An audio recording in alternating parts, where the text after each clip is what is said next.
है वो अम्बा जिसने तुम्हारी नाश की प्रतिज्ञा लेकर अपने आप को अग्नि को समर्पित कर दिया।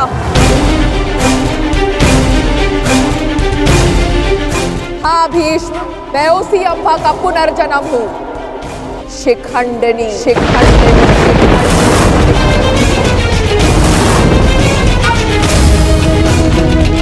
जो तुम्हारा काल बन के जन्मी है, आज उस अम्बा का प्रतिशोध पूर्ण होगा। आज मैं तुम्हें मृत्यु दूंगी।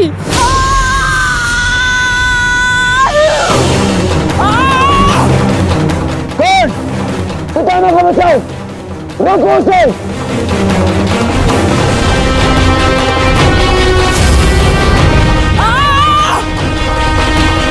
अंगराज, तुम कुछ करते क्यों नहीं हो?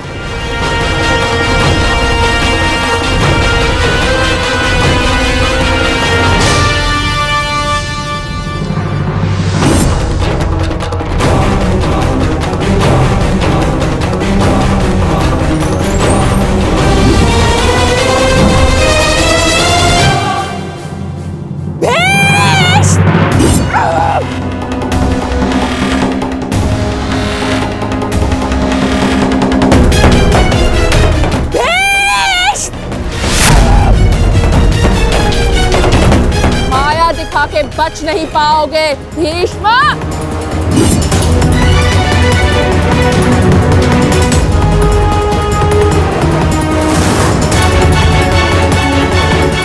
माया अस्त्र, ये प्रतिद्वंद्वी के सबसे बड़े शत्रु का भय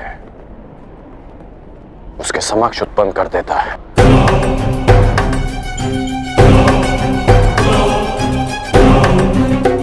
आज मैं तुम्हारे हर एक प्रतिबिंब का नाश कर दूंगी।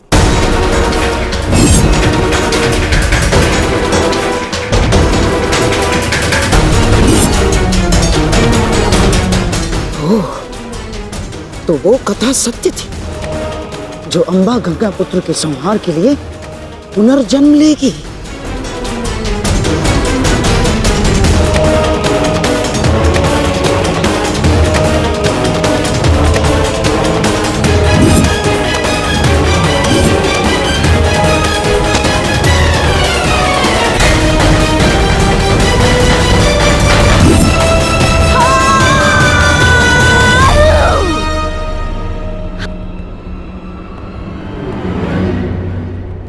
मुझे मेरा प्रतिशोध लेना है।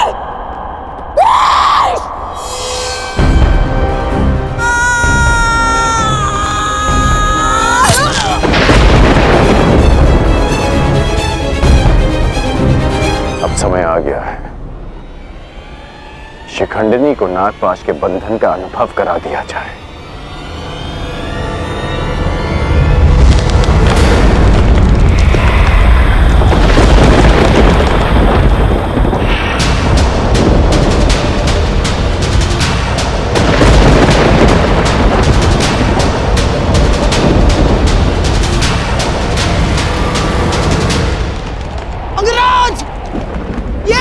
ये कैसा विघ्न है अंगराज?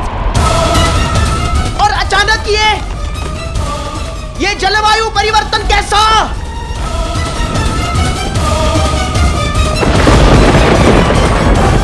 और वो भी केवल हमारी सेना पर अंगराज। अंगराज, उधर पांचाल की सेना के ऊपर का आकाश तो स्वच्छ है। अब ये किस शत्रु की माया है अंगराज? ये सब क्या हो रहा है सूर्यदेव?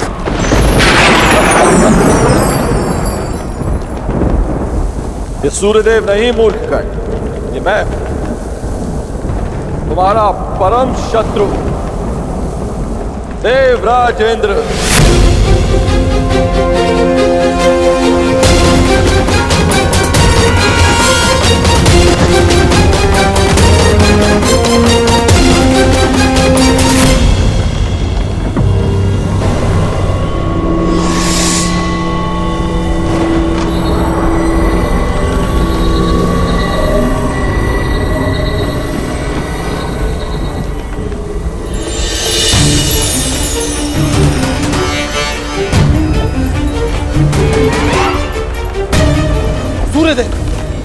ये आप क्या कर रहे हैं? अब क्यों मेरे मार्ग में आ रहे हैं? देवताओं के राजा होने का ये अर्थ नहीं है कि आप ही को अपनी शक्तियों का प्रयोग करने का अधिकार है।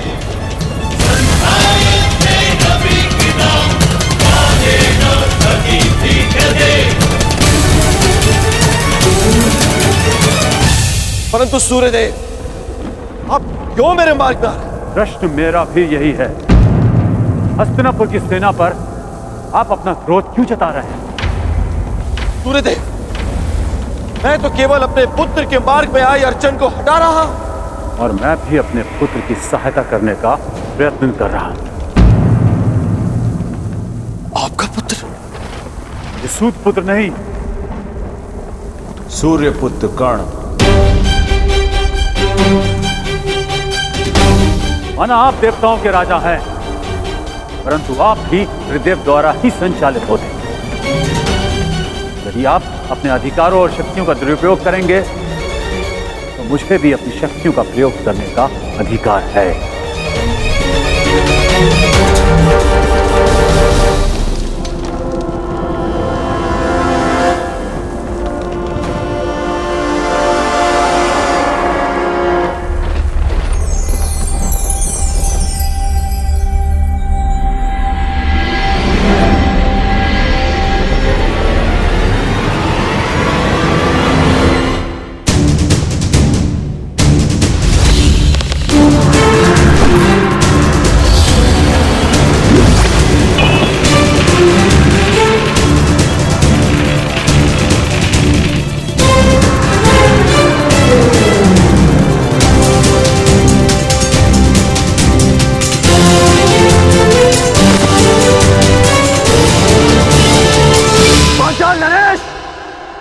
यदि अपने राज्य का विध्वंस नहीं चाहते हो तो अपनी पराजय स्वीकार करो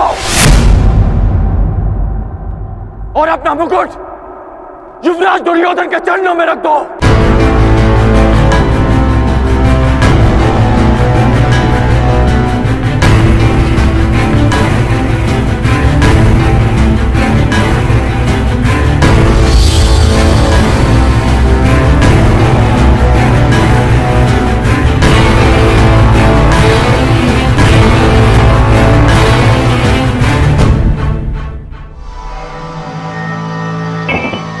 मामा श्री, आज इस विजय से मेरी उस पराजय के अपमान का दंश मेरे हृदय से निकल गया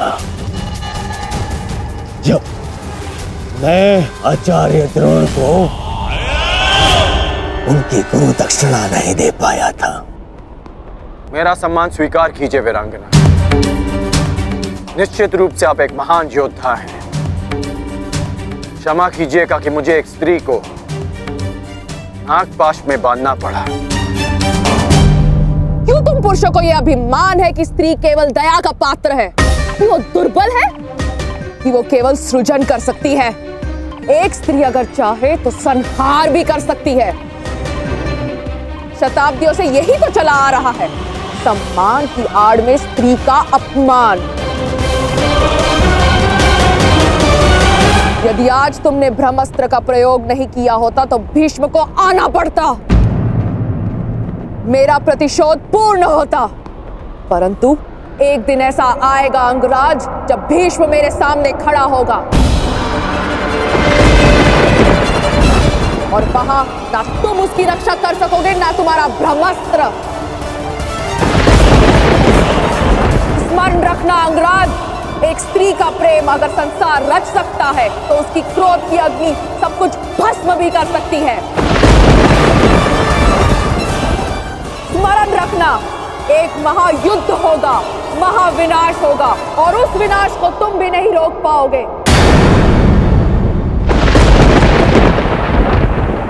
जहां तुम भी अपने घुटनों पर बैठकर अंतिम सांस लोगे। स्मरण रखना कर्ण।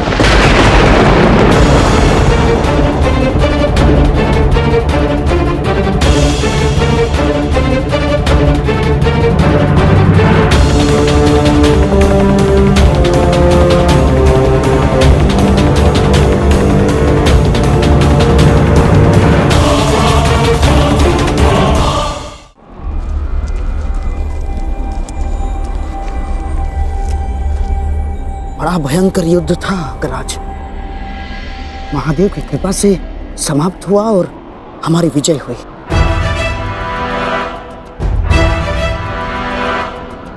अभी कई युद्ध शेष हैं और कई विजय प्राप्त करनी है गांधार नरेश। हाँ। मैं इस दिग्विजय यात्रा को अंत तक अवश्य पहुंचाऊंगा।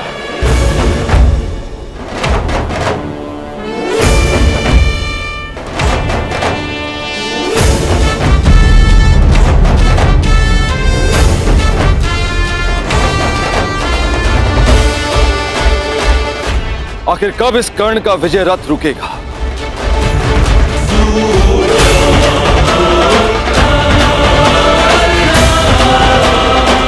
अब तो मैं खुलकर कुछ कर भी नहीं सकता, कोई प्रहार नहीं कर सकता, क्योंकि तुरंत सूर्यदेव इसके समर्थन में आ जाएंगे। सूर्य पुत्र कर्ण।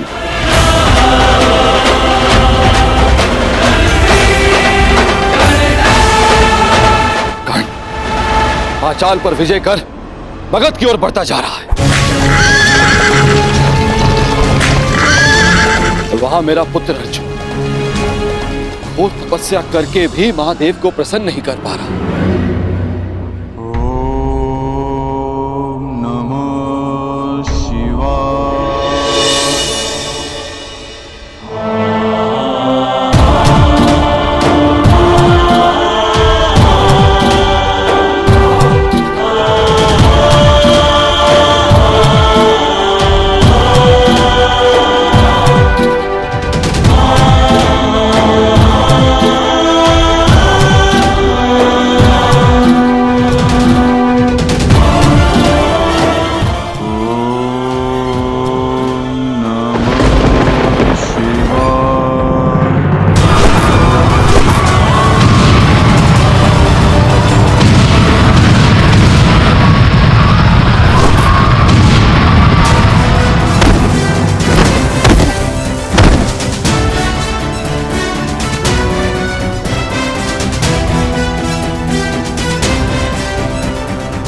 कर्ण ने कलिंग और बंग पर भी विजय प्राप्त कर लिया। अधिक से अधिक शक्तिशाली होता जा रहा है कर्ण।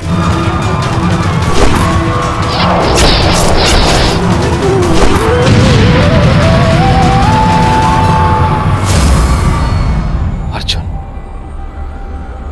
सब पर शीघ्र प्रसन्न होने वाले महादेव ना जाने कब मेरे पुत्र अर्जुन पर कृपा करेंगे।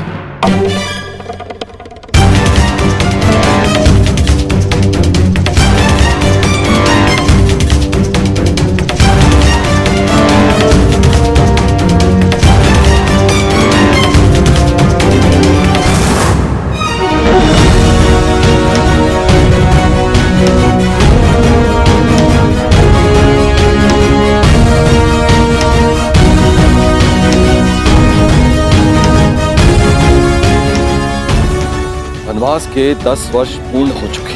ये कर्ण अब तक अपराजित है, दिग्विजयी बनने की सीमा पर खड़ा है। क्या करूं मैं और कैसे अपने पुत्र अर्जुन को इस कर्ण से अधिक शक्तिशाली बनाऊं? कैसे?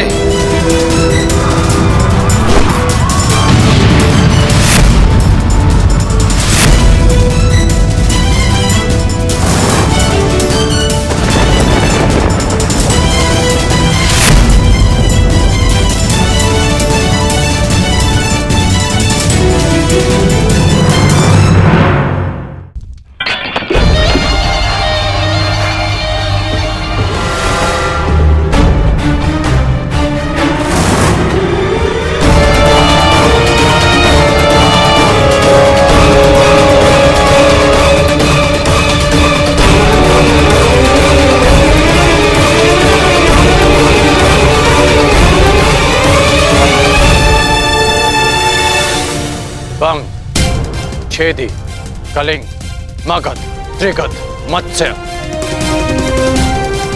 इन सब पर या तो विजय मिली है या इनसे संधि हुई है युवराज। आपके चरणों में भारत के सारे राजाओं के मुकुट प्रस्तुत हैं। कुछ ने स्वेच्छा से दिए हैं और कुछ के शीश काट कर लाए गए हैं। असत्य भाषण तुम जैसे वीर पुरुष को शोभा नहीं देता अंगराज। अभी तक दिग्विजय संपन्न नहीं हुई है,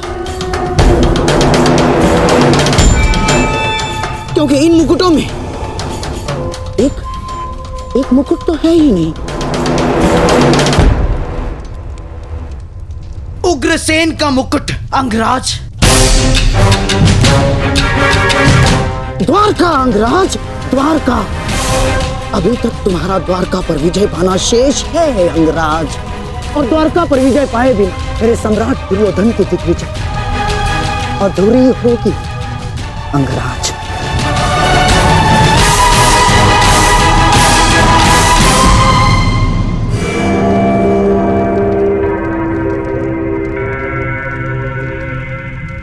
द्वारका से युद्ध यानी वासुदेव से द्वंद्व। क्या आप नरसंहार का प्रण लेकर हस्तिनापुर से निकले थे गांधार नरेश? रक्त की नदियां बह जाएंगी, परंतु वासुदेव और श्री बलराम को हराना असंभव है। लोग उन्हें यूं ही अवतार नहीं कहते। अवतार की कथा पे वो विश्वास करते हैं जो कृष्ण से भयभीत हो।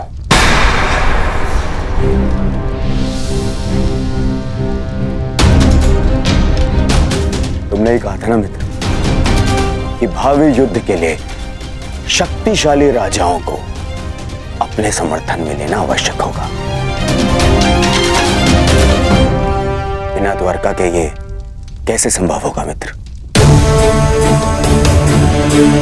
तुमने मेरे लिए दिग्विजय का वचन दिया है,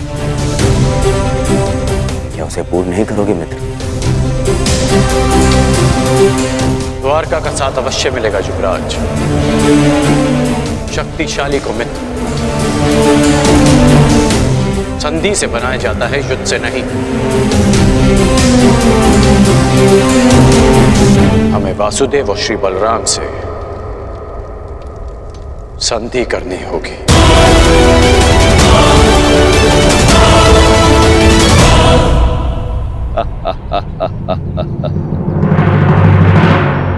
द्वारका से संधि?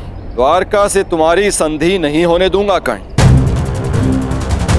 तुम्हारे विनाश का जो अवसर मैं खोज रहा था वो तुमने स्वयं मुझे दे दिया है। अब देखना बलराम कैसे तुम्हारा विनाश करेंगे। ना ही ये सूर्यदेव बलराम के आगे कुछ कर पाएंगे, और ना ही गोवर्धन उठाकर मुझे नीचा दिखाने वाला वो वासुदेव कृष्ण।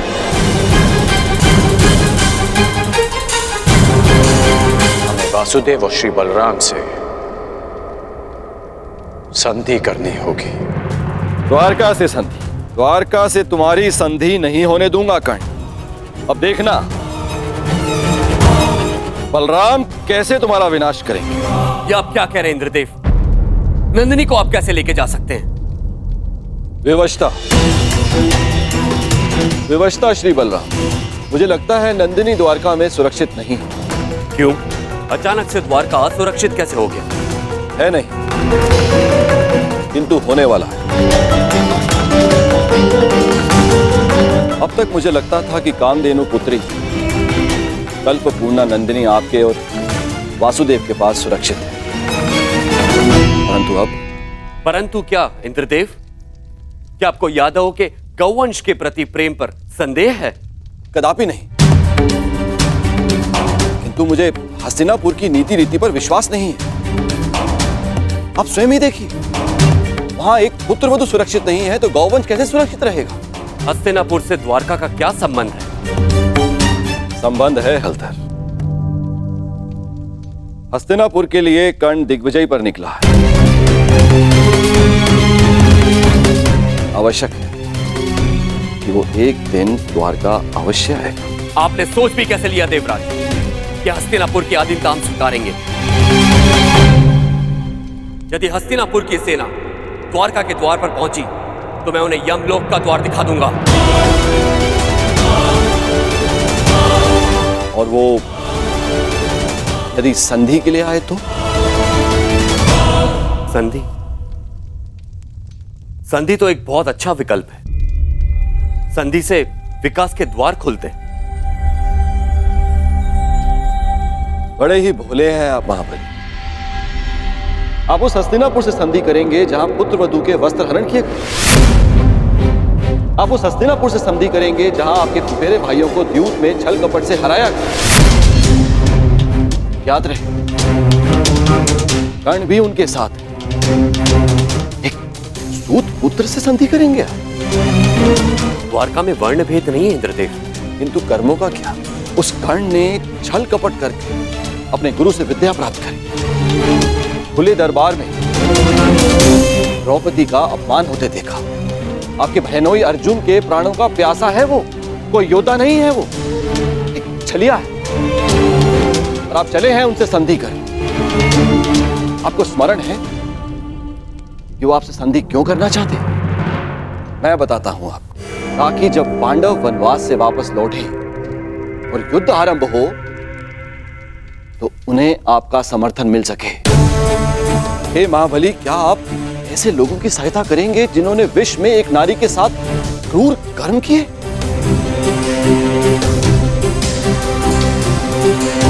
तो और क्या विकल्प हो सकता है इंद्रदेव? यदि कोई मित्रता का हाथ बढ़ाने के लिए आपके घर तक आए तो आप उसे कैसे ठुकरा सकते हैं? यदि मित्रता का अवसर ही ना दिया जाए तो? कैसे?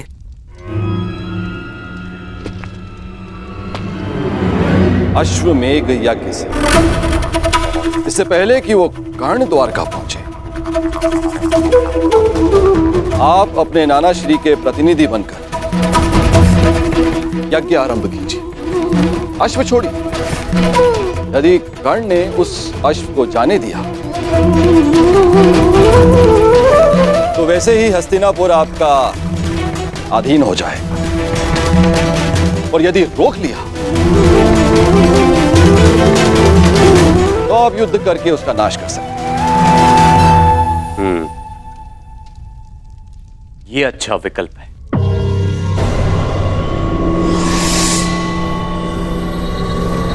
यदि ऐसा है तो मैं नंदिनी को आपके सानिध्य और आपकी सुरक्षा में छोड़ने के लिए तैयार हूं।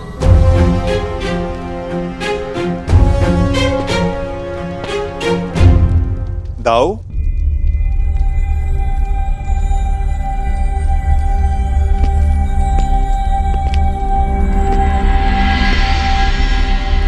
बिना कर्ण की मंशा जाने उससे युद्ध करना मुझे उचित प्रतीत नहीं होता दाऊ।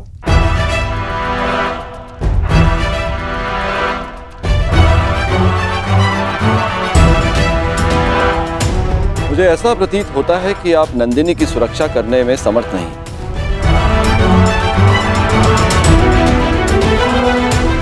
ऐसी स्थिति में आप उसे लौटा ही दीजिए। यदि नंदिनी यहां से गई तो द्वारका का अपमान होगा, जो मुझे स्वीकार नहीं। नंदिनी यहीं पे रहेगी।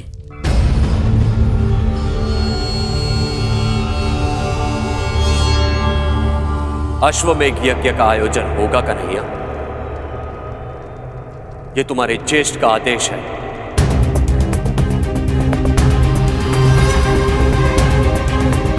क्या तुम्हें अस्वीकार है? यदि अश्वमेघ यज्ञ नहीं हुआ तो नंदिनी द्वारका को छोड़कर चली जाएगी और यह द्वारका के लिए बहुत ही अपमानजनक बात होगी। क्या यह स्वीकार है?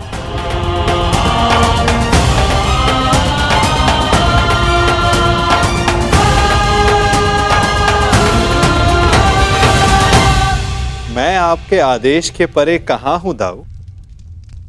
जैसी आपकी इच्छा।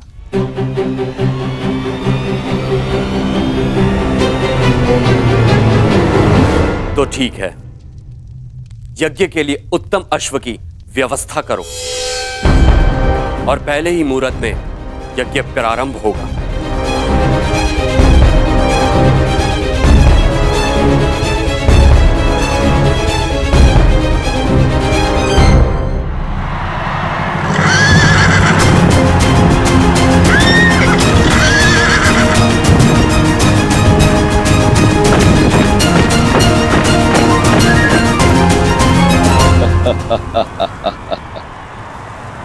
इसे कहते हैं समय का चक्र। हर मोड़ पर तुमने मुझे पराजित किया है कर्ण,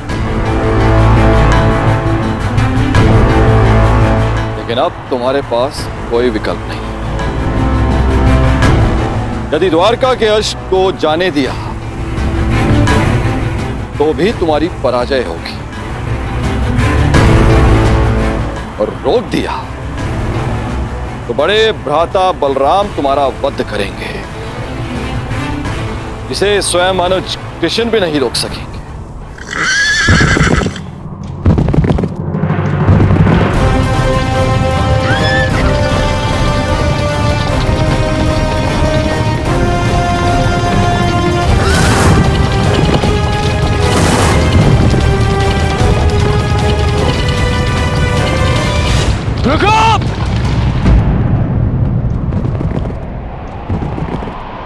क्या हुआ मित्र?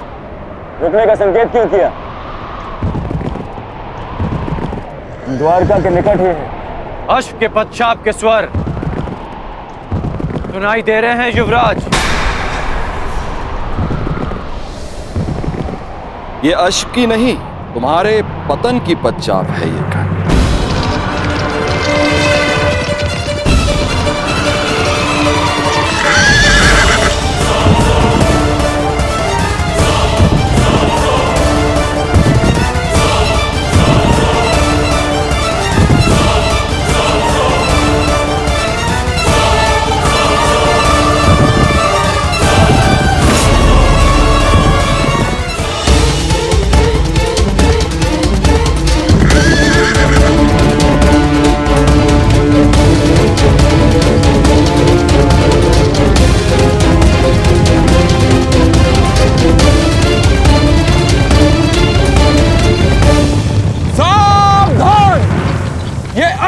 यज्ञ का अश्व है जो श्री बलराम और श्री कृष्ण की सुरक्षा में है। इसे रोकने वाला नारायणी सेना के साथ युद्ध को निमंत्रण देगा। अंगराज, ये अश्वमेघ यज्ञ कर रहे हैं तो हम भी दिग्विजय यात्रा पर निकले हैं। रोक लो ये अश्व, हो जाने दो युद्ध। आज उस छलिए कृष्ण को भी हस्तिनापुर के वाणों का स्वाद चखने दो। नहीं मामाश्री, बात केवल कृष्ण की नहीं, हलधर बलराम की भी है। एक बार बलराम ने हमारी मित्रता स्वीकार कर ली, फिर जीवन भर पांडव हमारे समीप नहीं आ पाएंगे, और ना ही कृष्ण हमारा कुछ भी बिगाड़ पाए। कर्ण, बलराम जैसे महाबली वीर से अभद्रता उचित नहीं। नहीं दुर्योधन, ना। आज इस अश्व को यूं ही जाने दिया तो सारे भारतवर्ष में ये संदेश जाएगा, यादवों का वर्चस्व स्वीकार कर लिया है हस्तिनापुर ने। ना मेरे सम्राट, ना। कर्ण, तुम हस्तिनापुर की सेना के सेनापति हो, स्मरण रहे। तुम्हारी विजय मेरे सम्राट दुर्योधन के नाम अवश्य होगी, परंतु तुम्हारी पराजय तुम्हारे मस्तक का ही कलंक बनेगी। कर्ण, स्मरण रखना। सोच क्या रहे हो कर्ण? रोक लो ये अश्व। कर्ण, ये अश्व रोक लो।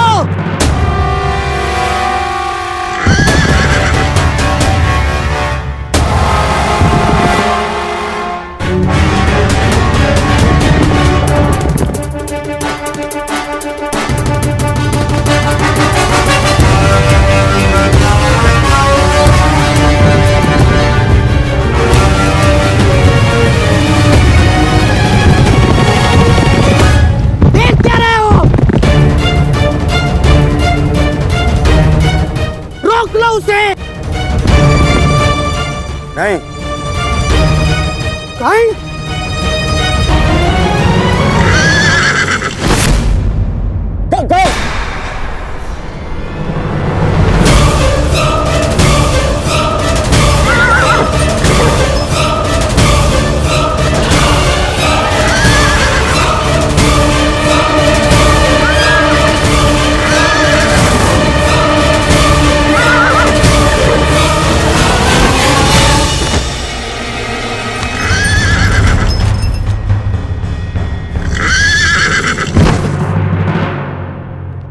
तुमने क्या किया मित्र? कब श्री बलराम का कोप सहना होगा हमें? अश्व को रोका गया है। आक्रमण!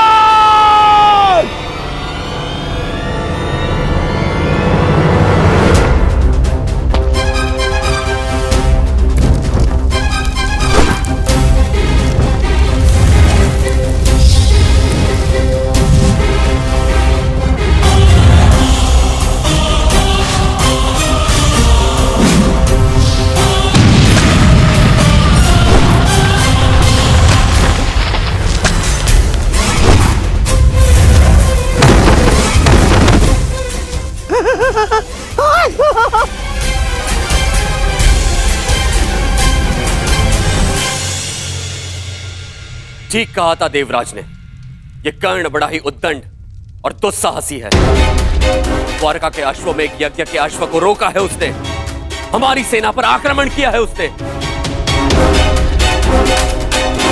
मैंने कहा था ना दाऊ कि ये योद्धा तनिक विकट है, परंतु उसने अभी तक बलराम के हल और गदा की विकटता नहीं देखी है। हस्तिनापुर को अपने हल की नोक से उखाड़कर भूमि में गाड़ दूंगा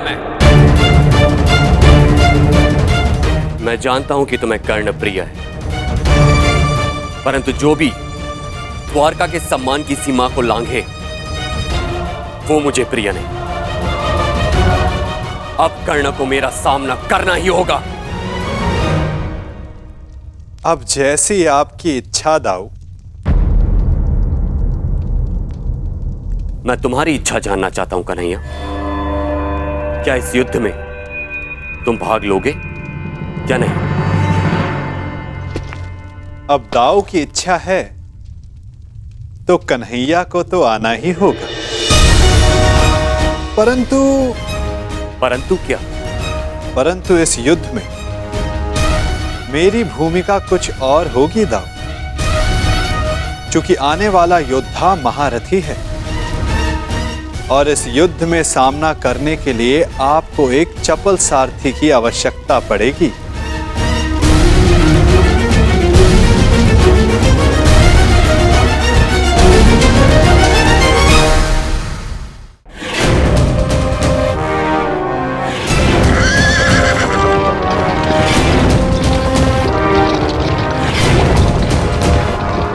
लो सम्राट, ये छलिया सारथी बनकर आया है, अर्थात शस्त्र नहीं उठाएगा।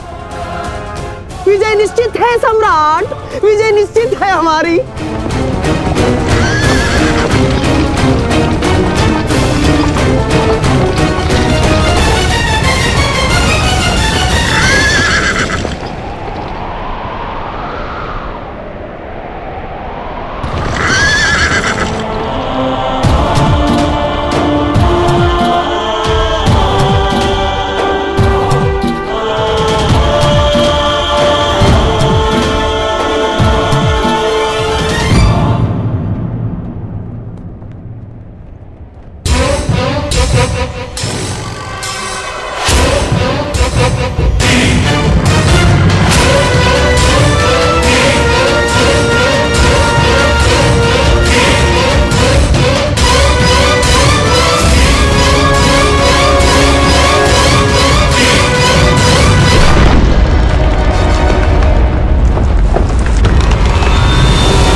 द्वारका के अश्व को रोकने वाले कर्ण, तेरा सामना बलराम से है। अपने प्रियजनों का स्मरण कर ले, क्योंकि तेरा स्वागत स्वयं यमराज करने वाले हैं। शत्रु ने ललकारा है, अंगराज उत्तर दो।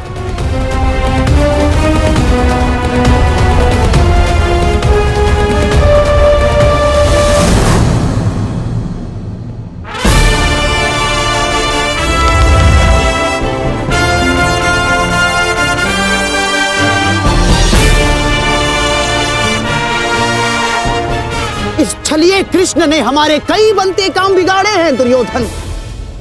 आज इसकी पराजय का आनंद हम उठाएंगे, द्वारका का पतन होगा।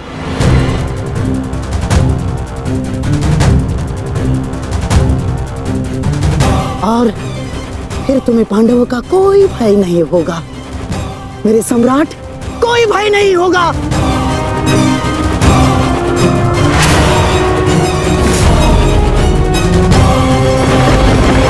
बाण संधान करो कर्ण। तुमने बाण संधान किया और मेरा प्रतिशोध पूर्ण होगा। आज मेरे एक परम शत्रु की हार निश्चित है, या तुम्हारी या कृष्ण की।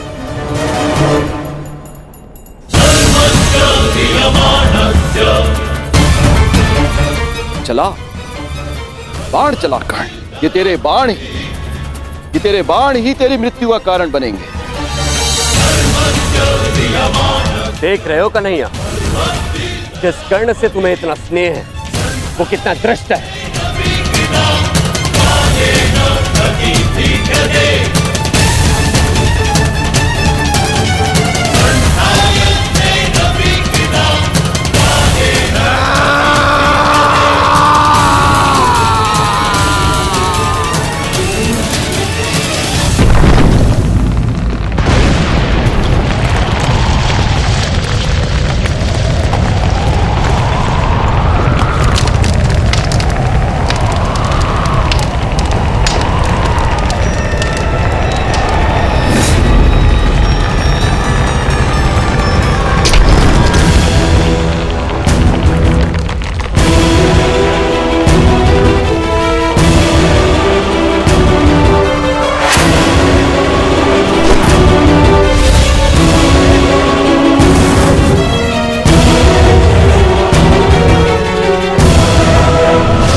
इस सुगंध से तो प्रभु परशुराम का तेज स्मरण हो आया है।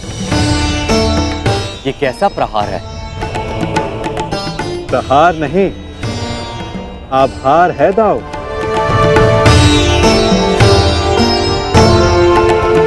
कहा था ना कि आने वाला योद्धा तनिक भिन्न होगा। हस्तिनापुर के युवराज की ओर से मैं परशुराम शिष्य राधेकर्ण श्री बलराम और वासुदेव को नमन करता हूं। शत्रु को नमन? जिस प्रकार आकाश में आया हर मेघ वर्षा नहीं लाता, उसी प्रकार आगे बढ़ने वाला हर पग शत्रुता का नहीं होता हलधर।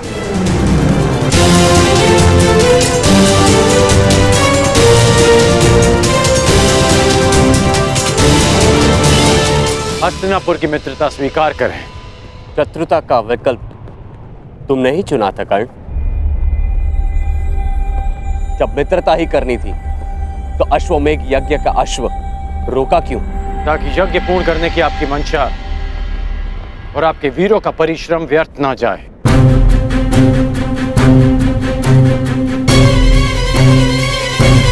इस अश्व को ध्यान से देखिए। इस अश्व का दायां कान कटा हुआ है।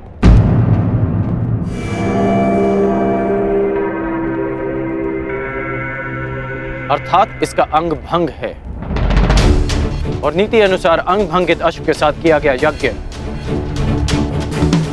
फलदायी नहीं होता। इसलिए मैंने आपके इस अश्व को रोका।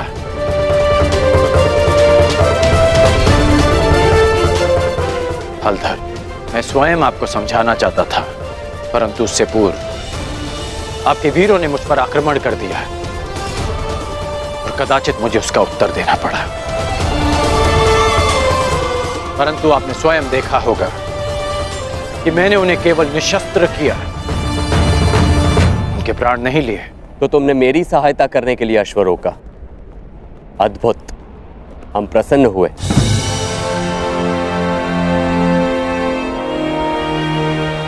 यह अश्व लाने का उत्तरदायित्व किसका था? कान्हा, तुम सबको यही कहते हो ना कि तुम मेरी आज्ञा का पालन करते हो, लेकिन परिणाम में वही होता है जो तुम चाहते हो।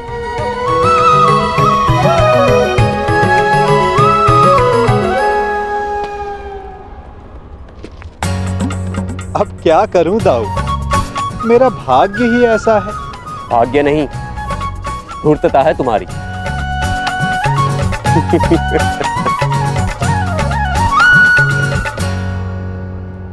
तुम्हें लेके मेरे मन में जो भ्रम था, वो भ्रम तुमने तोड़ दिया है।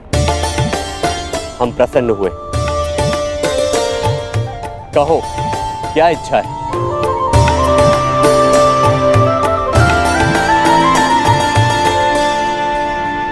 आपसे मित्रता की इच्छा है हलधर।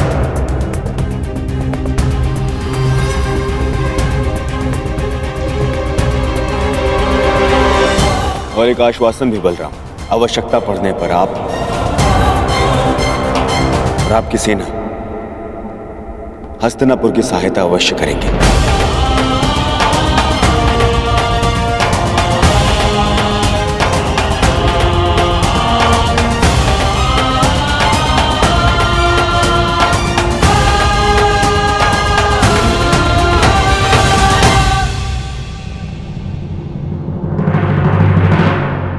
स्वीकार है।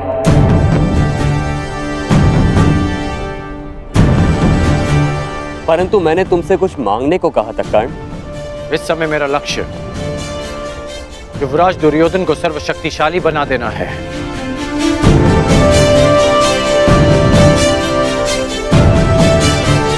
इसलिए मैं चाहता हूं कि आप युवराज दुर्योधन को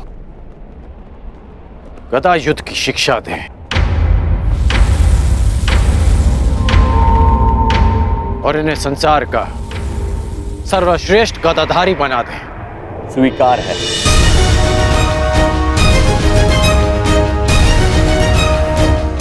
आओ, द्वारका का आतिथ्य ग्रहण करो।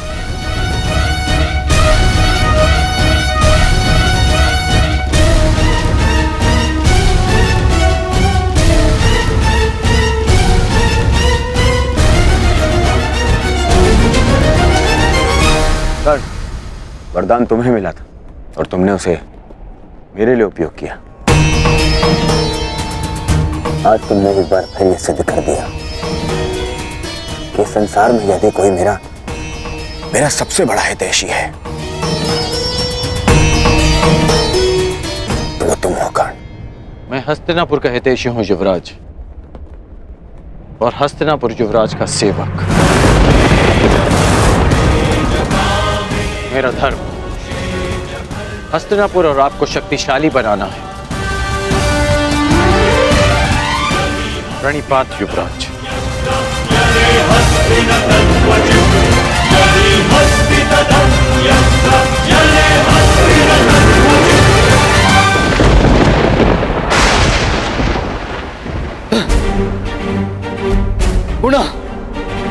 गुणा मेरे प्रयास आज सफल हुए।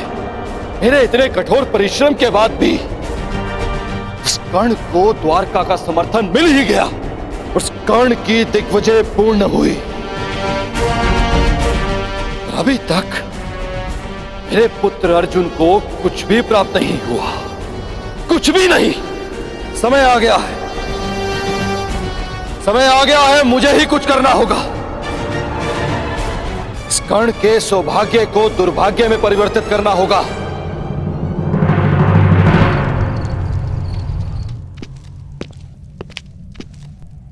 दिग्विजय पूर्ण हुई कर्ण।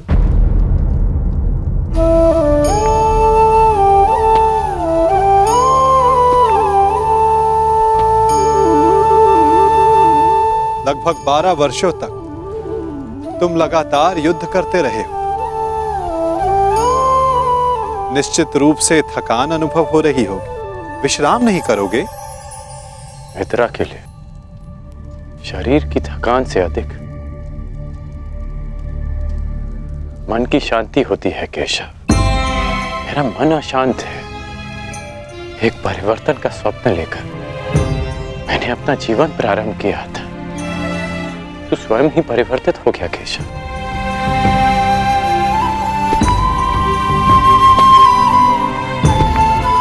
परिवर्तन चाहते हो और स्वयं के परिवर्तित होने से घबराते हो।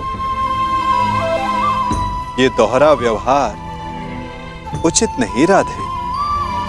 मैं ऐसा परिवर्तन नहीं चाहता था केशव। मैंने सदा स्वतंत्रता की कामना की थी और आज स्वयं मैं हस्तिनापुर का दास बन गया। मैंने तो कितनी बार तुमसे ये बंधन तोड़ देने का आग्रह किया अंगराज, तुमने ही नहीं स्वीकारा। जानते हो मन में संतोष क्यों नहीं है? क्योंकि लक्ष्य शुद्ध होने के साथ साथ साधन और सहायक भी शुद्ध होने चाहिए। और तुम ये भली भांति जानते हो कि तुम्हारे सहायक कैसे हैं। मित्र, अब भी समय है तुम्हारे पास। नहीं केशव, समय बीत चुका है। मैं अपना वचन नहीं तोड़ सकता। मैं आपसे पूछता हूं, आपने भी तो कई वचन दिए होंगे। क्या आप अपने वचन तोड़ सकते हैं?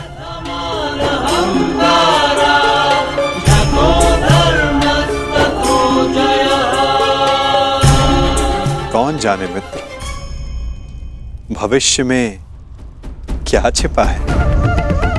तुम बताओ, अब दिग्विजय के पश्चात तुम क्या करोगे? केशव, मेरा मन अशांत है। सोच रहा हूं कि हस्तिनापुर जाने से पूर्व गुरु परशुराम के दर्शन करा। विचार उत्तम है मित्र, परंतु स्मरण रखना, कभी कभी अकेला यात्री मार्ग में भ्रम के जाल में फंस जाता है। प्रयास करना कि भ्रम के जाल में ना उलझ जाओ। केशव, जिस परिस्थिति में मैं हूं,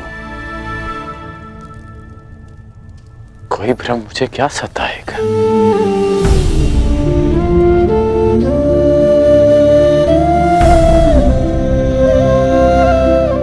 आपकी मुस्कान मुझे बहुत शांति देती है केशव। आज्ञा दीजिए।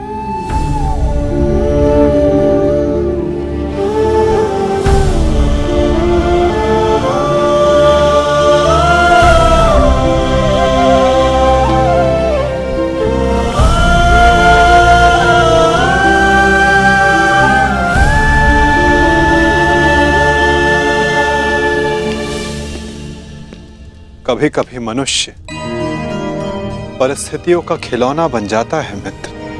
कभी कभी मंतव्य शुभ होने पर भी गंतव्य पर कुछ अशुभ हो ही जाता है। इसीलिए यात्रा में सावधानी आवश्यक है।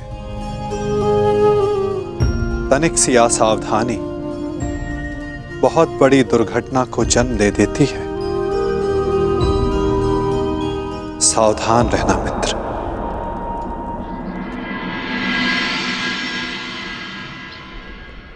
अपने गुरु से भेंट करने से मैं तुम्हें रोक नहीं सकता मित्र, परंतु मैं चाहता था कि तुम मेरे साथ में हस्तिनापुर चलो, मेरे इस दिग्विजय का सम्मान और सत्कार प्राप्त करो। युद्ध में बाण धनुष से चलाए जाते हैं युवराज, परंतु विजय सदा योद्धा की मानी जाती है। उसी भांति दिग्विजय आपकी है। मैं तो केवल एक निमित्त मात्र हूं।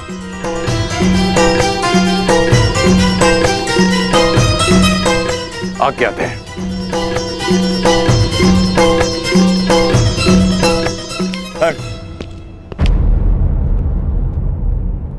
अपने मित्र को हार कर ये दिग्विजय अधूरी है मित्र। 12 वर्ष बीत गए। इन 12 वर्षों में तुमने मेरे लिए धनुष उठाए,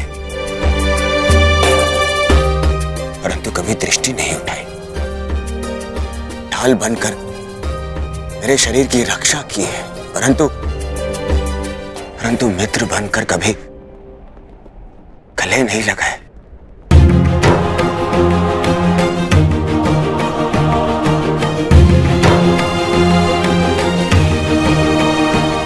मुझे तो यह समझ में नहीं आता कि वनवास उन पांडवों का था या मेरा। बस मित्र, अब तो क्षमा कर दो मुझे। एक दिग्विजेता को अपने सेवक से क्षमा मांगना शोभा नहीं देता युवराज।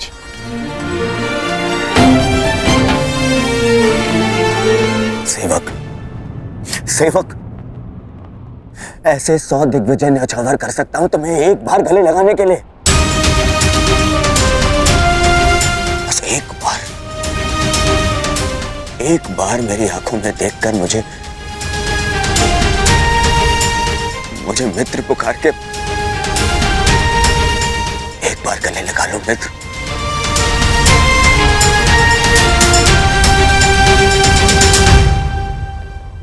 कदाचित एक बार उस मित्र की पुकार युद्ध भवन में भी सुन ली होती आपने युवराज।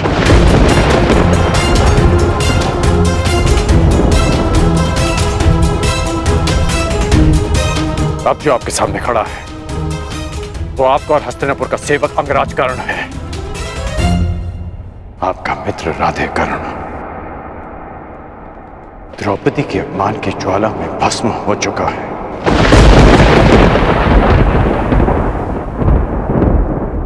और जो भस्म हो जाते हैं वो किसी को गले नहीं लगा पाते।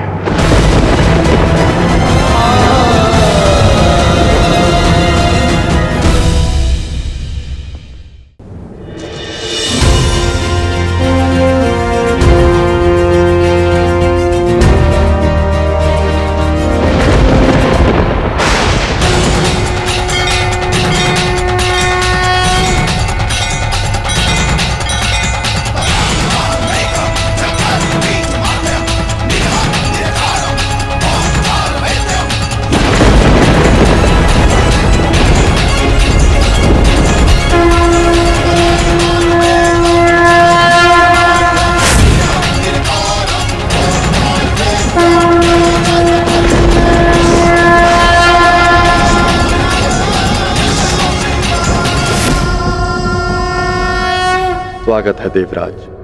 आपके पदचाप ने आपके आने की सूचना दे दी थी मुझे।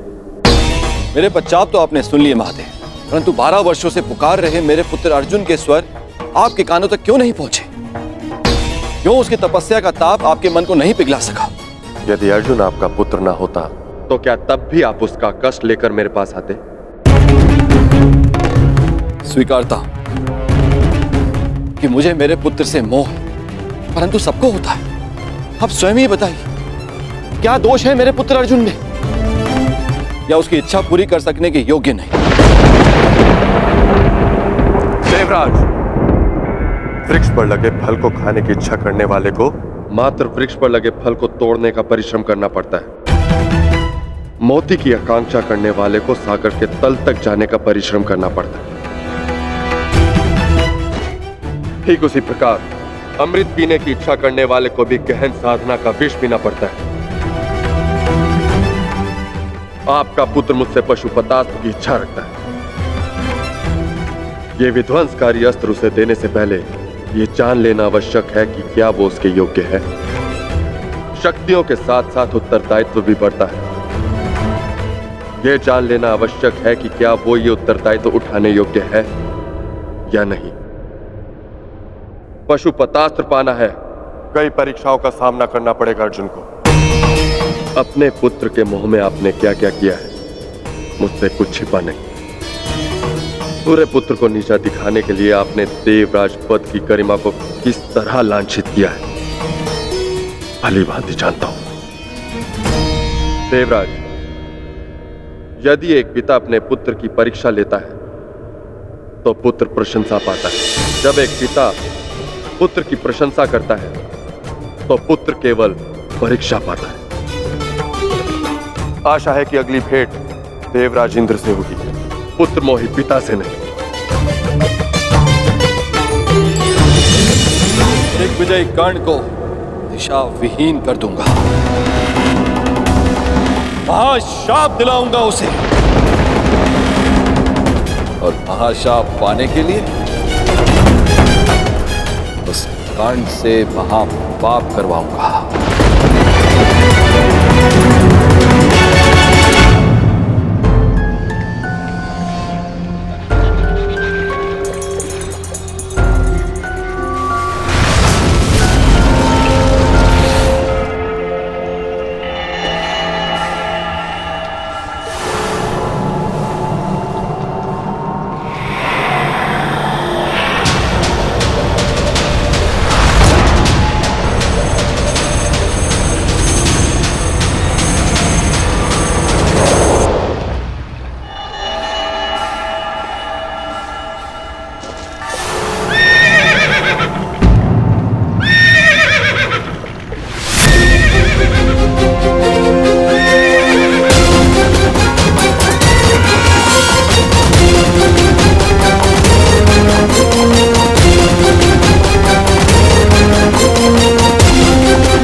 गौरांग वत्स, तनिक प्रतीक्षा करो, तुम्हें भी अपनी माँ का दूध पान करने का अवसर मिलेगा।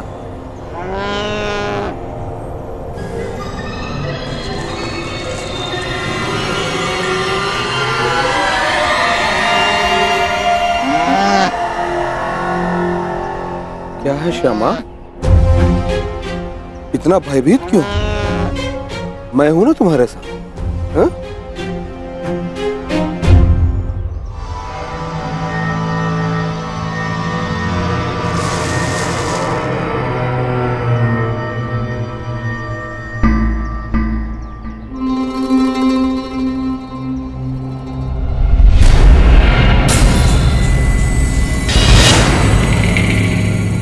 अपना मंतव्य ज्ञात है ना?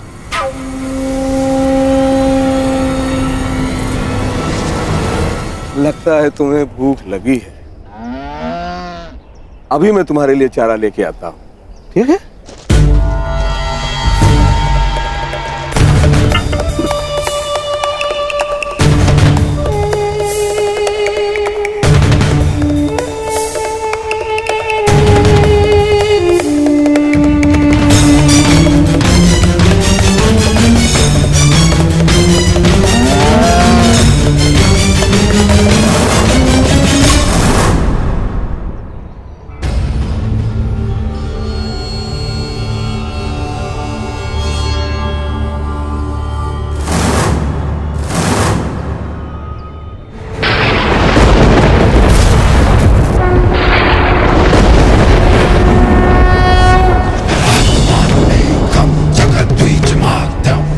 बड़ा लक्ष्य कड़ी तपस्या से नहीं, कड़ी परीक्षा से मिलता है अर्जुन।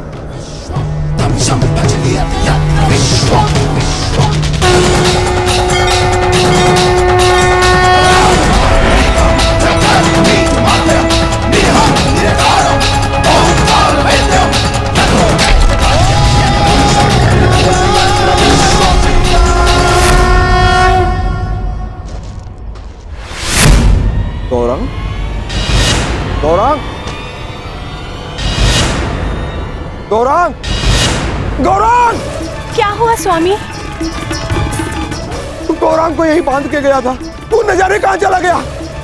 गौरांग कहाँ गया? गौरांग!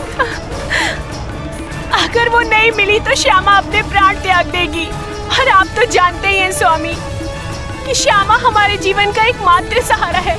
हे प्रभु, अनजाने में कौन सा ऐसा कर्म हो गया जिसका फल आप मुझे इस तरह दे रहे हैं? तुम्हारे पाप का फल नहीं है ये ब्राह्मण, ये तो केवल कर्ण के महाश्राप का प्रारंभ है।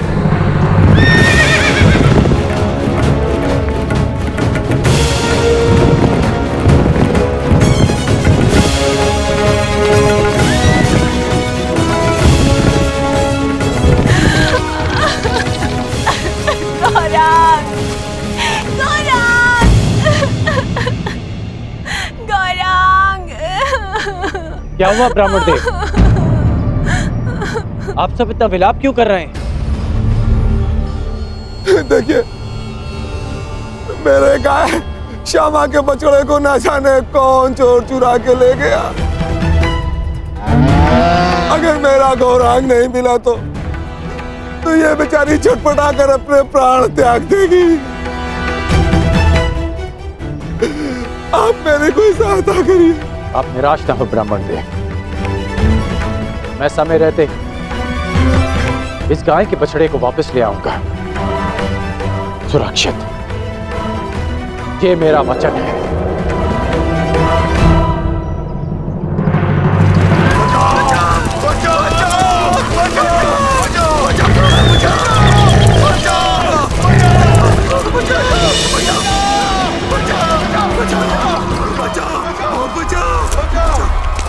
हे तपस्वी, अपनी तेज के प्रयोग से इस भयंकर प्राणी से हमें त्राण दिलाओ। क्यों ये हमारे लिए अपने वर्षों की तपस्या भंग करेंगे? भागो, अब कोई हमारी रक्षा नहीं कर सकता। भागो। नहीं,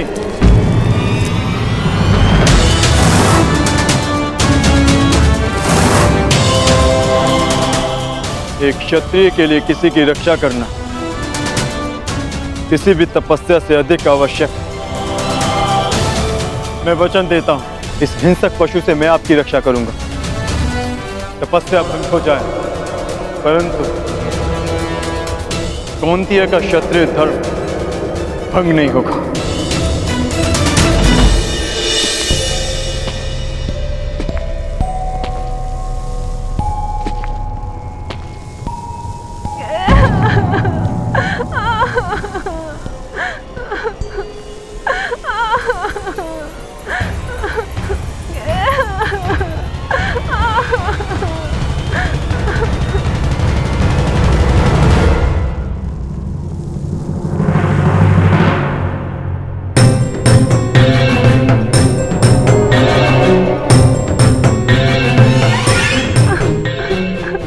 भयभीत मत हो छोटे मित्र।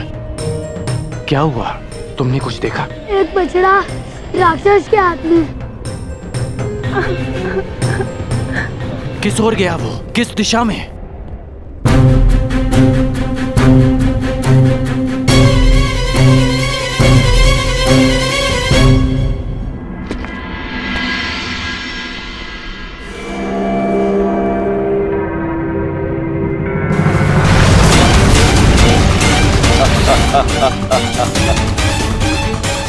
जाओ कर्ण, जाओ, अपने विनाश की ओर जाओ।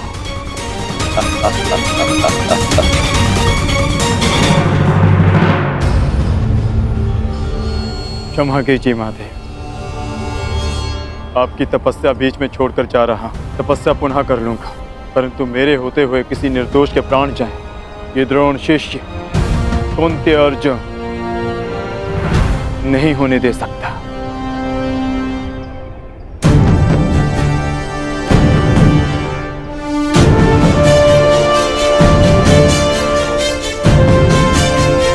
अपने उत्तरदायित्व का भान तो है इसे। अब देखना यह है कि शक्ति को संभाल पाने का सामर्थ्य है या नहीं।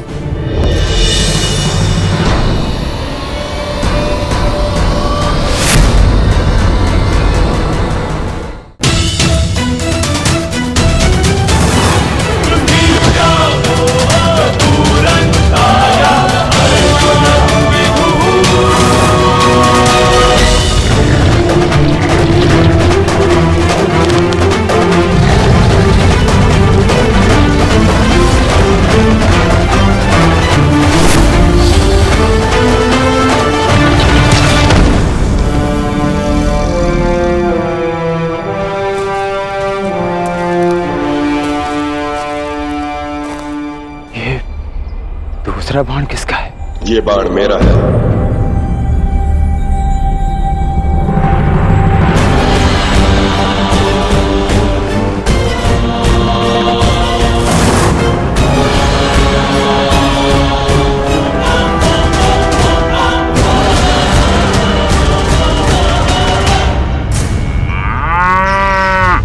आनंद आ गया आज। बड़ा कोमल भोजन मिला है।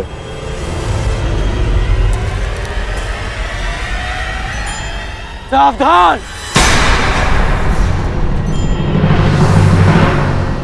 मैं तुम्हें चेतावनी देता हूं कि इस बछड़े को छोड़ दो। अपना भोजन छोड़ दूं?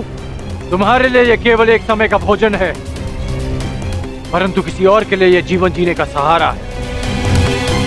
इसकी मां के प्राण बसे हैं इसमें। इस निरपराध पशु को छोड़ दो।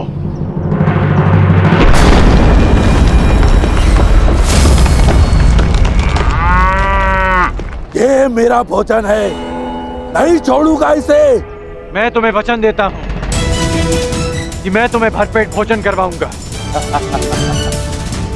बड़े दानवीर हो, परंतु मैं राक्षस हूं, बल से अपना खेत करता हूं।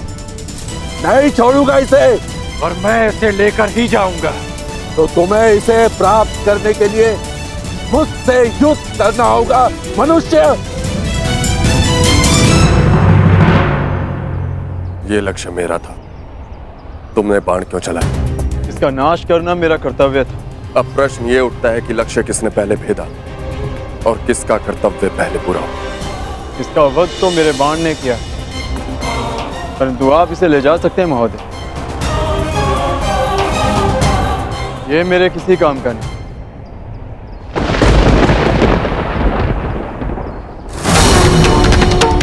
मूर्ख! माना कि मैं किरात हूं, मगर मैं अपने परिश्रम से अपना आखेट करता हूं। मैं किसी की भिक्षा पर अपना जीवन व्यतीत नहीं करता। इसे तो मैं अवश्य लेके जाऊंगा, परंतु इसे ले जाने से पहले मैं ये अवश्य सिद्ध करूंगा कि इसे मैंने मारा है। तुम कौन हो, कहां से आए हो और क्या सिद्ध करना चाहते हो? मुझे इससे कोई लाभ नहीं। ले जाओ इसे।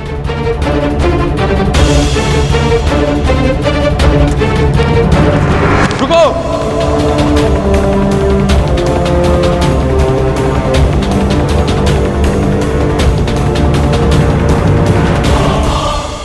बिना ये निर्णय किए कि मेरे बाण तुम्हारे बाणों से अधिक तीव्र और अधिक तीक्ष्ण है, मैं यहां से नहीं जाऊंगा। तुम्हारा ये अभिमान तोड़े बिना मैं यहां से नहीं जाऊंगा।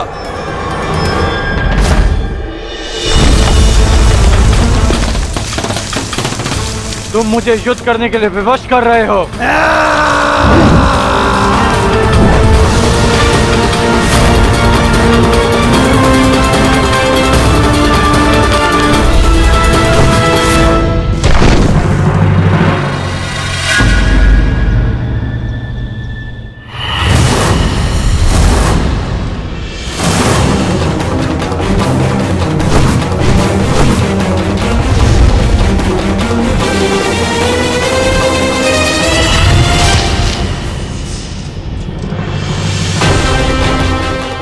एक बाण काट दिया, इसका अर्थ ये नहीं कि तुम्हें विजय मिली।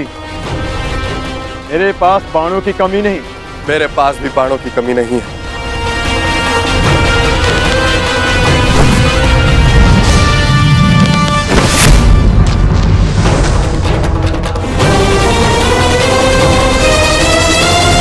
तुम्हें केवल अपने बाणों पर घमंड है योद्धा, किंतु मेरे पास बाणों के साथ साथ और भी शस्त्र हैं।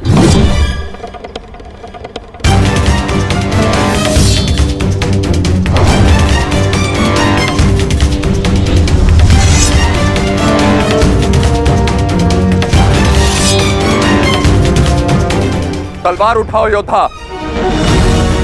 युद्ध अभी तक समाप्त नहीं हुआ है और ना ही तुम्हारा अभिमान अभी तक टूटा है।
बहुत हुआ खेल, अब अपने इष्ट को स्मरण कर लो किरात, क्योंकि वैष्णव अस्त्र से अब तुम्हें कोई नहीं बचा सकता।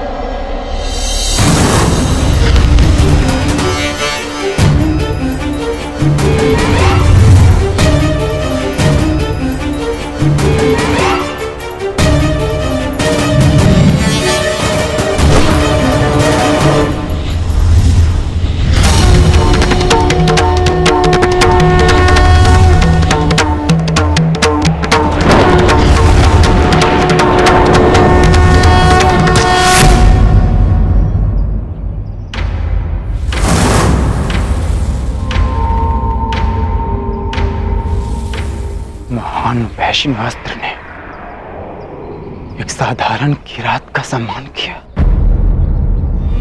परंतु क्यों?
आ गया है राक्षस। ये मेरा नहीं, तुम्हारा अंत है कर्ण।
गौरांग! गौरांग! गौरांग! गौरांग! गौरांग! गौरांग! गौरांग!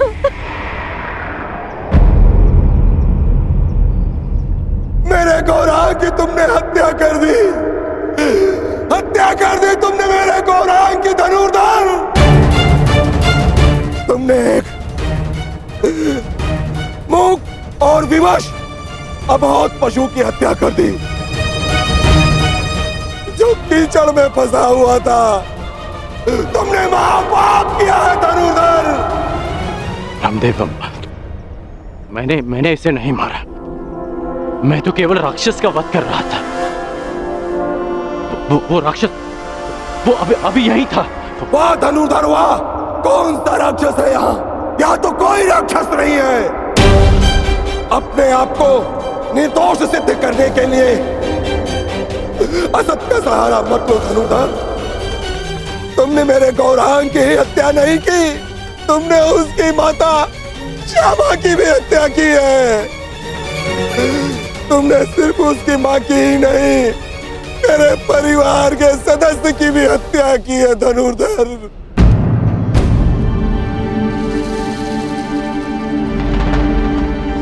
ब्राह्मण देवा, आपको भ्रम हो रहा है। भला मैं क्यों मारूंगा इसे? गौ हत्या का महापाप किया है तुमने। तुम्हारे पास उसके बच पाने का कोई अवसर नहीं है।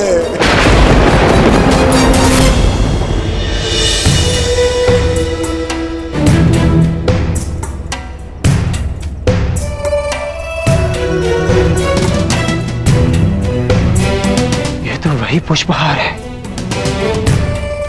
जो मैंने शिवलिंग को अर्पित किया था।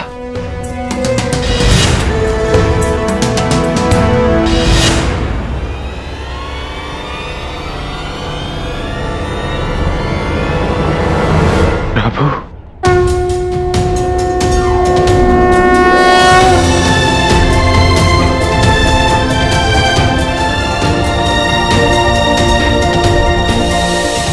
मुझे क्षमा कर दीजिए प्रभु, मैं आपको पहचान नहीं पाया, आपको पहचान नहीं पाया प्रभु, मुझे क्षमा कर दीजिए।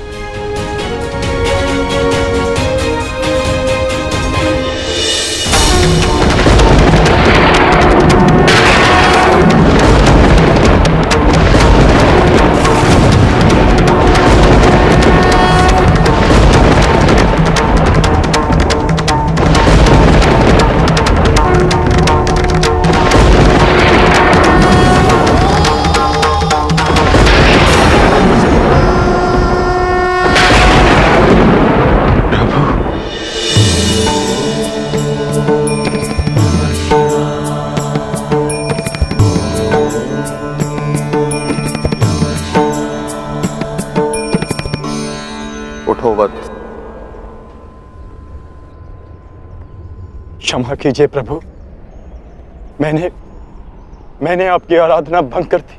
क्योंकि यही उचित था। मनुष्य की सबसे बड़ी आराधना उसका कर्तव्य का पालन होता है अर्जुन, जो तुमने भली भांति किसी और के प्राणों की रक्षा के लिए तुमने अपनी तपस्या भंग, अर्थात तुम अपने कर्तव्यों को भली भांति जानते। मैं केवल यह देखना चाहता था कि तुम पशुपतास्त्र के योग्य हो या नहीं, इसलिए मुझे तुम्हारी परीक्षा लेनी पड़ी।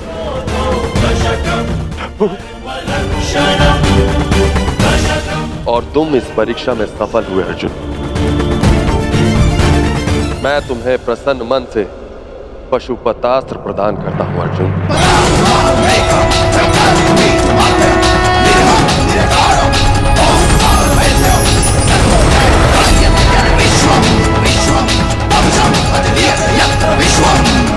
कल्याण हो।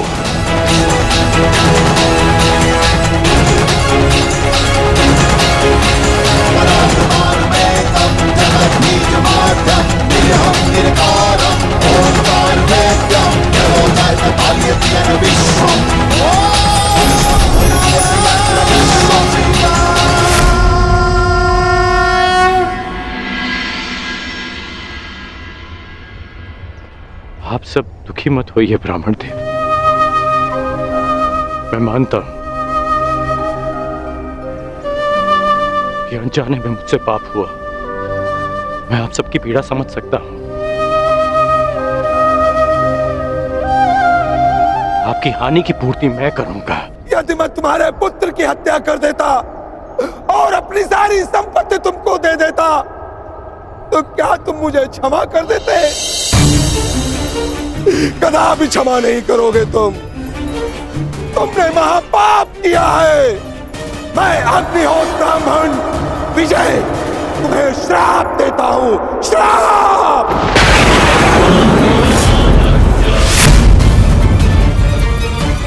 किस प्रकार तुमने कीचड़ में फंसे हुए मेरे असहाय बछड़े को मारा है, उसी प्रकार तुम भी एक दिन पृथ्वी पे असहाय गिरे रहोगे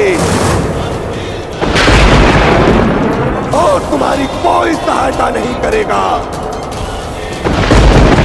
और मेरे बछड़े की भांति तुम्हारी भी मृत्यु उसी प्रकार होगी। तुम्हें कोई दया नहीं मिलेगी। धनुर्धर, ये तुझे ब्राह्मण का श्राप है।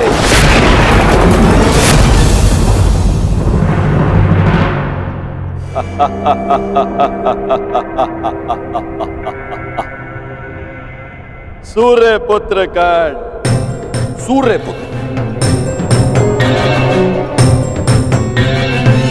अभिशापित कर्ण, अभिशापित। आज मेरे मन में जल रही प्रतिशोध की अग्नि को थोड़ी सी शीतलता प्रदान हुई है। अभिशापित कर्ण, तुमने मेरे गर्व पर प्रहार किया, मेरे आत्मसम्मान को ठेस पहुंचा, मुझे युद्ध में पराजित कर पीड़ा दी, और मैंने तुम्हें पराजित करने की भूमिका निर्माण की। तुमने मुझे पराजित किया होता तो किसी स्थिति में मैं तुम्हें क्षमा कर भी देता, परंतु तुमने मेरे पुत्र अर्जुन के विरुद्ध खड़े होकर अपने जीवन की सबसे बड़ी भूल की है। जब तक तुम्हारा संपूर्ण विनाश नहीं हो जाता, तब तक ये देवराज इंद्र संतोष से विश्राम नहीं करे। धनुर्धर, मेरा श्राप कभी व्यर्थ नहीं जाएगा।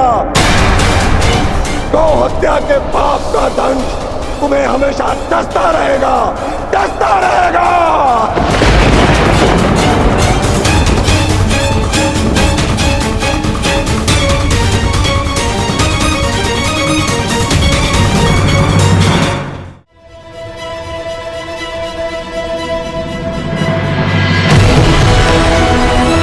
ये इंद्रलोक है अर्जुन, यहां दुख की परछाई भी नहीं, यहां केवल सुख, आनंद, शांति।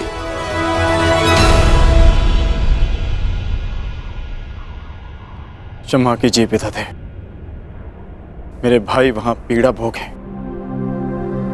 और मैं यहां आनंद करूं,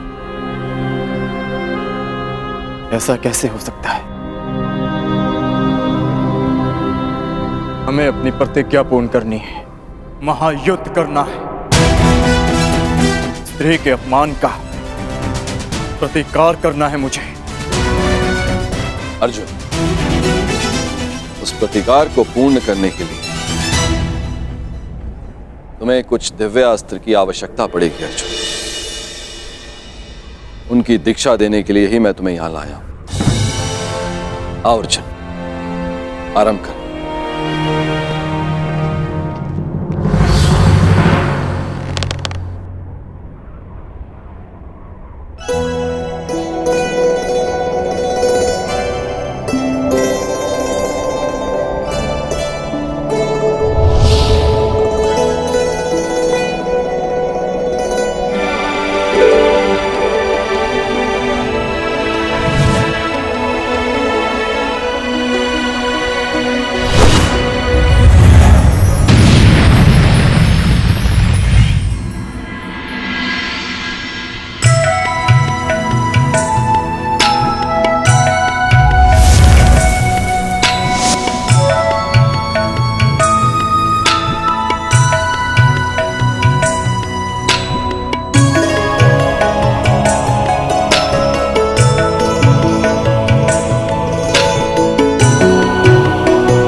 विजय, तुम्हें श्राप देता हूं, श्राप।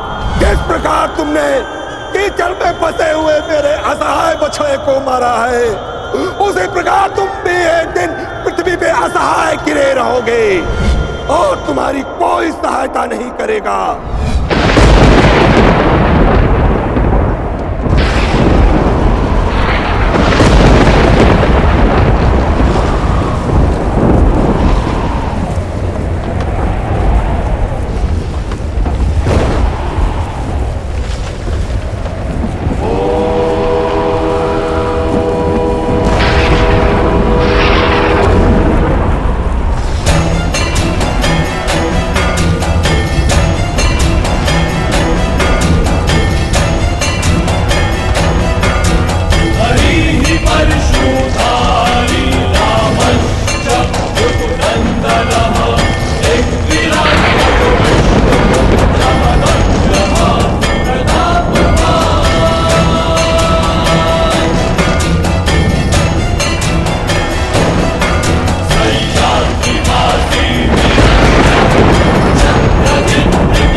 बार फिर परशुराम का फरसा उठा है, क्योंकि घोर अन्याय हुआ है। मेरे शिष्य को अकारणी श्राप दिया गया है। मैं पूरे संसार का सर्वनाश कर दूंगा, मैं ध्वंस कर दूंगा। आज संसार में प्रलय आएगी, नरसंहार होगा। 21 बार इस धरा को क्षत्रिय विहीन कर देने वाला परशुराम एक बार फिर इस धरा को मानव विहीन कर देगा।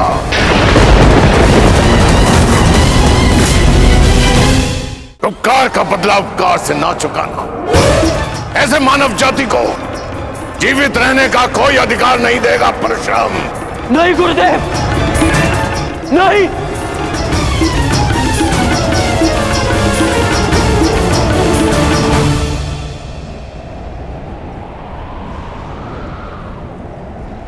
ऐसा अनर्थ मत करिए गुरुदेव, शांत हो जाइए।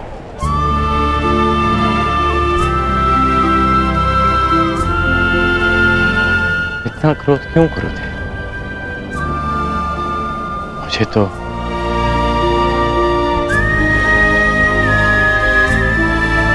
श्राप और उपेक्षा का अभ्यास सा हो गया है, और एक श्राप थोड़ी ना मिला है मुझे। मेरा जीवन तो प्रारंभ से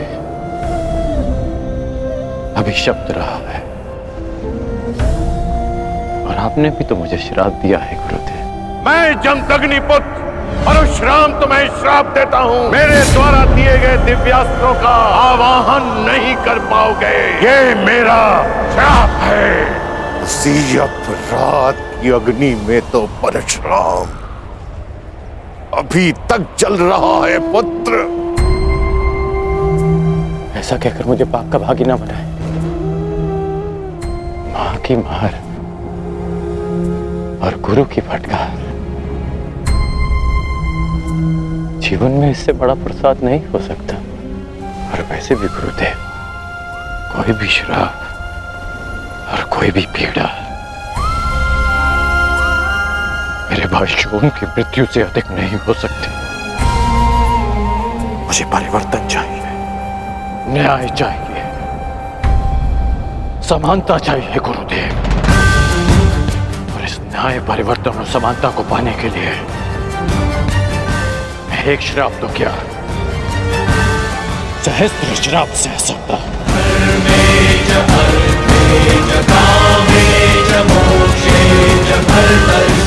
और कोई श्राप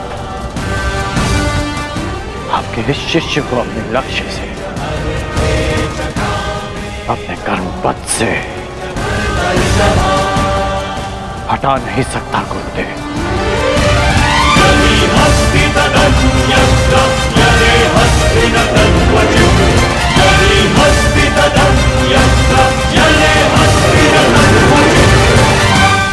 लोह को भी अधिक ताप में रखा जाए तो वो भी पिघल जाता है। पाषाण पर चोट करो तो उसमें से भी चिंगारियां निकलती हैं, परंतु कर्ण, तुम तो स्वर्ण हो, स्वर्ण। तुम्हें जितना तपाया जाता है, तुम मुझसे कहीं अधिक चमकदार बनकर निकल आते हो। यहां कई वीर योद्धा आए और आएंगे भी, पर तुम जैसा धैर्यवान और वीर योद्धा न भूत हो न भविष्य हो, न कभी हुआ है और ना ही कभी होगा। मैं तो चिरंजीवी हूं, कभी मृत्यु को प्राप्त नहीं होगा, परंतु वत्स, मृत्यु भी तुम जैसे धैर्यवान और वीर योद्धा को प्रणाम करेगी और कामना करेगी कि कदाचित उसे तुम्हारे हाथों पराजय देखनी पड़े। अपने कर्म पथ पर आगे बढ़ो कर्ण। तुम भले ही अभिशापित हो और संसार के वीर योद्धाओं से कहीं अधिक श्रेष्ठ सिद्ध होगे। तुम मृत्युंजय कर्ण बनोगे।